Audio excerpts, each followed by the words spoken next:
L'histoire a débuté en 1971 quand l'ancien secrétaire d'État américain Henry Kissinger a effectué sa première visite en Chine, ouvrant un nouveau chapitre dans les relations sino-américaines.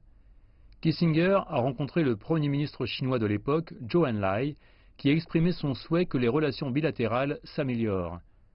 Ce voyage a pavé la voie à la rencontre historique de 1972 entre le président américain Richard Nixon et le président chinois Mao Zedong, mettant fin à 23 années d'isolement diplomatique et d'hostilité mutuelle.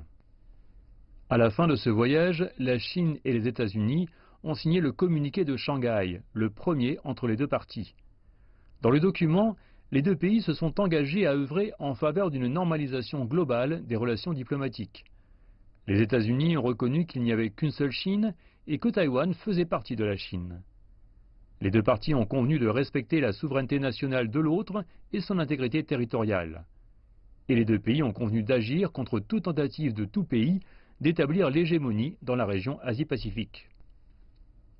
Le deuxième communiqué a été publié quand l'ex-président américain Gerald Ford est venu en visite en Chine en décembre 1975. Connu sous le nom de communiqué conjoint sur l'établissement des relations diplomatiques, ce document annonce officiellement le commencement des relations normales entre les deux pays. Ce faisant, les États-Unis ont réaffirmé leur position, ne reconnaissant qu'une seule Chine. De plus, Washington a également déclaré qu'il mettrait fin aux relations politiques officielles avec Taïwan. Les deux parties ont réitéré leur souhait de réduire le risque de conflit international.